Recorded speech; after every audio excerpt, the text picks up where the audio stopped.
ಆತ್ಮೀಯ ಸ್ನೇಹಿತರೆ ನಮಸ್ಕಾರ. ಈ ವರ್ಷ ಮಾವಿನ ಬೆಳೆ ಚೆನ್ನಾಗಾಗಿದೆ ಅಲ್ವಾ? ಎಲ್ಲಿ ನೋಡಿದ್ರೂ ಮಾವು. ಬನ್ನಿ ಇವತ್ತು ಡಬಲ್ ಧಮಾಕ. ನಾವು ಈ ಮಾವಿನ ಹಣ್ಣು ಉಪಯೋಗಿಸ್ಕೊಂಡು ಎರಡು ಥರ ಅಡುಗೆ ಮಾಡೋಣ. ಒಂದು ಬೇಯಿಸಿರೋ ಅಂಥದ್ದು, ಇನ್ನೊಂದು ಹಸಿದು. ಇದನ್ನು ಮಾವಿನಕಾಯಿ ಸಾಸಿವೆ ಅಂತ ಕರೀತಾರೆ. ಈ ಅಡುಗೆಯ ಮೂಲ ಬಂದು ಕರಾವಳಿ ಹಾಗೂ ಮಲೆನಾಡಿನ ಭಾಗಗಳು. ಮಾವಿನ ಹಣ್ಣಿನ ಸಾಸಿವೆಗೆ ಈ ಥರ ಸಣ್ಣ ಗಾತ್ರದ ಮಾವಿನ ಹಣ್ಣೇ ಉಪಯೋಗಿಸ್ಕೊಬೇಕು. ನೋಡಿ, ಸಿಪ್ಪೆ ಎಲ್ಲ ತೆಗೆದು ಒಂದು ಪಾತ್ರೆಗೆ ಹಾಕೊಳ್ಳೋಣ. ಕೆಲವರು ಆರೋಗ್ಯ ಕಾಳಜಿ ಇರೋರು ಮಾವಿನ ಹಣ್ಣು ಎಷ್ಟು ಸಿಹಿ ಹೇಗೆ ತಿನ್ನೋದು ಅಂದ್ಕೊಳ್ತೀರಾ? ಏನೂ ತೊಂದರೆ ಇಲ್ಲ. ಇತಿಮಿತಿಲಿ ತಿಂದರೆ ಯಾವ ಆರೋಗ್ಯ ಸಮಸ್ಯೆನೂ ಆಗಲ್ಲ. ಸಿಪ್ಪೆ ಎಲ್ಲ ತೆಗ್ದಾಗಿದೆ. ಈಗ ಹಣ್ಣುಗಳಿಂದ ರಸನ ಹಿಂಡ್ಕೊಬೇಕು. ನೋಡಿ, ಮಾವಿನ ಹಣ್ಣಲ್ಲಿ ನಾರಿನಂಶ ಜಾಸ್ತಿ ಇರುತ್ತೆ.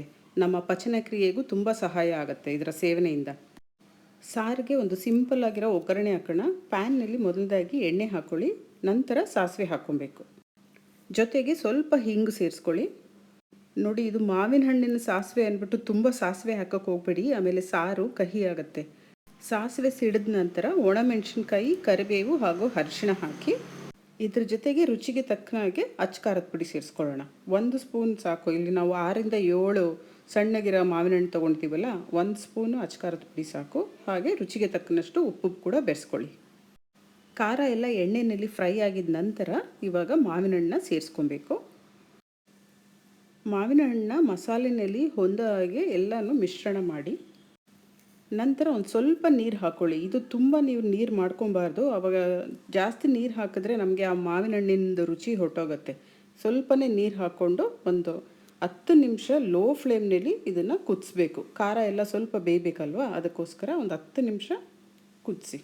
ನಮ್ಮ ಹಿಂದಿನ ವಿಡಿಯೋದಲ್ಲಿ ಮಾವಿನಕಾಯಿ ಚಟ್ನಿ, ಮಾವಿನಕಾಯಿ ತೊಕ್ಕು, ಗುಳುಂಬ ಮಾಡಿದ್ದೀವಿ. ನೀವು ಅದೆಲ್ಲ ಟ್ರೈ ಮಾಡಿದ್ದೀರಾ ಅಂತ ಭಾವಿಸ್ತೀನಿ. ಸಾರೆಲ್ಲ ಕುದಿ ಬಂದ ನಂತರ ಇವಾಗ ಒಂದು ಸ್ವಲ್ಪ ಮೆಂತ್ಯ ಹಾಗೂ ಸಾಸಿವೆ ಪುಡಿನ ಸೇರಿಸ್ಕೊಳ್ಳೋಣ. ಒಂದು 1/4 ಟೀ ಸ್ಪೂನಷ್ಟು ಹಾಕಿ, ಜಾಸ್ತಿ ಹಾಕಬೇಡಿ. ಪುಡಿ ಹಾಕಿದ ನಂತರ ಒಂದು 2ರಿಂದ 3 ನಿಮಿಷ ಕುದಿಸಿ ನಂತರ ರುಚಿಯಾದ ಮಾವಿನ ಹಣ್ಣಿನ ಸಾಸಿವೆ ಅಥವಾ ಮಾವಿನ ಹಣ್ಣಿನ ಸಾರು ರೆಡಿಯಾಗಿದೆ. ಮಾವಿನ ಹಣ್ಣಿನ ಬೀಜನ ಮಂಗಳೂರಿನವರು ಗೊರಟು ಅಂತ ಕರೀತಾರೆ, ಆದರೆ ನಾವು ಬೆಂಗಳೂರಿನವರು ಓಟೆ ಅಂತೀವಿ. ನಿಮ್ಮ ಕಡೆ ಮಾವಿನ ಹಣ್ಣಿನ ಬೀಜಕ್ಕೆ ಯಾವ ಹೆಸರಿಂದ ಕರಿತೀರಾ ಅನ್ನೋದನ್ನು ಕಮೆಂಟ್ ಸೆಕ್ಷನಲ್ಲಿ ತಿಳಿಸಿ. ಮಾವಿನ ಹಣ್ಣಿನ ಸಾಸಿವೆ ಅಂತೂ ಅದ್ಭುತವಾಗಿ ತಯಾರಾಗಿದೆ. ಇನ್ನು ರುಚಿ ನೋಡೋದು ಒಂದೇ ಬಾಕಿ. ಬಿಸಿ ಬಿಸಿ ಅನ್ನದ ಜೊತೆ ತುಪ್ಪ ಹಾಕ್ಕೊಂಡು ಈ ಉಪ್ಪು, ಹುಳಿ, ಖಾರ ಹಾಗೂ ಸಿಹಿ ಇರೋ ಈ ಮಾವಿನ ಹಣ್ಣಿನ ಓಟೆಯಿಂದ ಆ ರಸ ಹೀರ್ತಾ ಇದ್ದರೆ ಎಷ್ಟು ರುಚಿ ಇರುತ್ತೆ. ಅದ್ಭುತವಾಗಿದೆ. ನೀವು ಈ ರೆಸಿಪಿ ಟ್ರೈ ಮಾಡಿ ಹೇಗೆ ಬಂತು ಅಂತ ಕಮೆಂಟ್ ಸೆಕ್ಷನಲ್ಲಿ ತಿಳಿಸಿ. ಬನ್ನಿ ಇವಾಗ ಮತ್ತೊಂದು ಅಡುಗೆ ನೋಡೋಣ. ಮಾವಿನ ಹಣ್ಣಿನ ಹಸಿ ಗೊಜ್ಜು. ಇದಕ್ಕೂ ಕೂಡ ನಾವು ಹೇಗೆ ಮಾವಿನ ಹಣ್ಣಿನ ಸಾಸಿವೆಗೆ ಸಿಪ್ಪೆ ಎಲ್ಲ ತೆಗೆದು ರಸ ಹಿಂಡಿದ್ವಲ್ಲ, ಅದೇ ವಿಧಾನನ ಇಲ್ಲೂ ಕೂಡ ಅನುಸರಿಸಬೇಕು.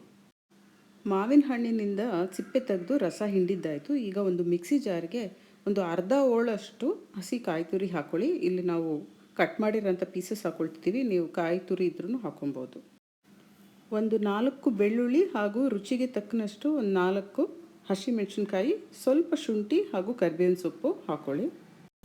ನಂತರ ಒಂದು 1/4 ಟೀ ಸ್ಪೂನಷ್ಟು ಜೀರಿಗೆ ಹಾಕ್ಕೊಬೇಕು. ಸ್ವಲ್ಪ ನೀರು ಹಾಕ್ಕೊಂಡು ಗಟ್ಟಿಗೆನೇ ಈ ಚಟ್ನಿ ರುಬ್ಬಬೇಕು. ನೋಡಿ, ಎಲ್ಲ ಫಸ್ಟು ಈ ಡ್ರೈ ಐಟಮ್ಸ್ನೆಲ್ಲನೂ ರುಬ್ಬಿ ನಂತರ ಕೊನೆಯದಾಗಿ ಕೊತ್ತಂಬರಿ ಸೊಪ್ಪು ಸೇರಿಸ್ಕೊಂಡು ಸ್ವಲ್ಪ ಗಟ್ಟಿಗೆ ರುಬ್ಬಬೇಕು.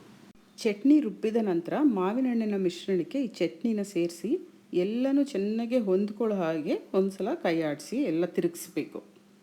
ನೋಡಿ, ಮಾವಿನ ಹಣ್ಣು ಕೇವಲ ರುಚಿಗೆ ಪ್ರಸಿದ್ಧಿ ಅಲ್ಲ, ಅದರಲ್ಲಿ ಅನೇಕ ಆರೋಗ್ಯ ಸತ್ವಗಳು ಕೂಡ ಇವೆ. ಮಾವಿನ ಹಣ್ಣಲ್ಲಿ ವಿಟಮಿನ್ ಎ ಹೇರಳವಾಗಿದೆ. ನಮ್ಮ ಕಣ್ಣಿನ ಆರೋಗ್ಯ ವೃದ್ಧಿಯಾಗುತ್ತೆ ಅದರ ಸೇವನೆಯಿಂದ. ಹಾಗೂ ನಮ್ಮ ಚರ್ಮಕ್ಕೂ ಒಳ್ಳೆಯದು ಮಾವಿನ ಹಣ್ಣು ಸೇವನೆ. ಮಾವಿನ ಹಣ್ಣಿನ ಸಾಸಿವೆ ಗೊಜ್ಜಿಗೆ ಒಂದು ಸಿಂಪಲ್ ಆಗಿ ಒಗ್ಗರಣೆ ಮಾಡೋಣ. ಇದು ತುಪ್ಪ ಹಾಕ್ಕೊಳ್ಳಿ, ಇನ್ನೂ ರುಚಿಯಾಗಿರುತ್ತೆ. ತುಪ್ಪ ಕಾಯ್ದ ನಂತರ ಸಾಸಿವೆ ಹಾಕಿ 1-2 ಒಣಮೆಣಸಿನ್ಕಾಯಿ ಹಾಗೂ ಕರಿಬೇವು ಹಾಕಿ, ಇಷ್ಟೇ ಸಾಕು. ಸಿಂಪಲ್ ಒಗ್ಗರಣೆ. ಮಾವಿನ ಹಣ್ಣಲ್ಲಿ ಎಷ್ಟು ಬಗೆಯ ಅಡುಗೆಗಳನ್ನ ಮಾಡ್ಬೋದಲ್ವ. ಅದಕ್ಕೆ ಹೇಳೋದು ಮಾವು ತನಗೆ ತಾನೇ ಸಾಟಿ ಅಂತ. ಉಪ್ಪು, ಹುಳಿ, ಖಾರ, ಸಿಹಿ ಮಿಶ್ರಿತ ಅಡುಗೆಗಳು ಲೆಕ್ಕನೇ ಇಲ್ಲ ಬಿಡಿ. ಒಗ್ಗರಣೆ ಎಲ್ಲ ಬೆರೆಸಿದ್ದಾಯಿತು. ಕೊನೆಗೆ ಇನ್ನೊಂದು ಸ್ವಲ್ಪ ರುಚಿ ಹೆಚ್ಚಿಸಲು ಈ ಗೊಜ್ಜಿಗೆ ಸ್ವಲ್ಪ ಹಸಿ ಈರುಳ್ಳಿನ ಸಣ್ಣದಾಗಿ ಹೆಚ್ಚಿ ಹಾಕ್ಕೊಳ್ಳಿ.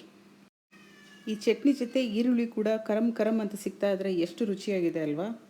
ಈ ಚಟ್ನಿನ ನೀವು ಬಿಸಿ ಅನ್ನ, ತುಪ್ಪ ಹಾಕ್ಕೊಂಡು ತಿಂದ್ರೂ ಚೆನ್ನಾಗಿರುತ್ತೆ. ಇಲ್ಲ ಅಂದರೆ ನೀವು ರೊಟ್ಟಿಗೂ ತಿನ್ಬೋದು, ದೋಸೆ, ಚಪಾತಿಗೂ ಸೂಪರ್ ಕಾಂಬಿನೇಷನ್.